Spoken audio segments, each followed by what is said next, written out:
పశ్చిమ బెంగాల్ మాజీ ముఖ్యమంత్రి మమతా బేగం మాట్లాడుతూ నరేంద్ర మోదీ కాక్రోచ్ జనతా పార్టీని చూసే భయపడిపోయాడు.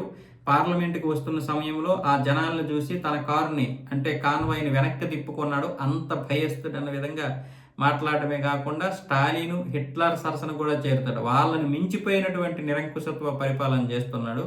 ప్రజలు త్వరలోనే బుద్ధి చెప్తారు. అవసరమైతే నేను కూడా ఢిల్లీకి వస్తాను, ఢిల్లీకి వచ్చి భరతం పడతానని చెప్పి మమతా బేగం మాట్లాడుతుంది. ఢిల్లీకి వస్తే పట్టించుకునే వాళ్ళు ఎవరు?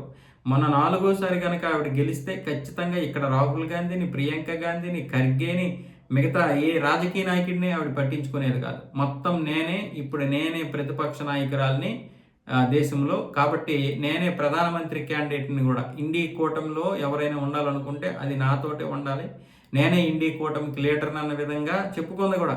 కానీ 4వ సారి ఓడిపోవడం వల్ల ఢిల్లీలో కూడా ఎవరు పట్టించుకోలేదు. పైగా ఇప్పుడు పశ్చిమ బెంగాల్లో కూడా ఆమె యొక్క శకం ముగిసిపోతుంది. ఎందుకంటే ప్రతిపక్ష హోదా కూడా లేదు.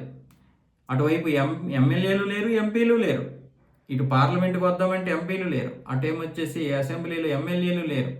శాసనసభ పక్ష నేతగా రితభ్రత బెనర్జీని ఎన్నుకున్నారు వాళ్ళు. ఏ విధంగా చూసినా ఆవిడ యొక్క కాలు చేతులు మొత్తం ఇరిచేసినట్లే లెక్క.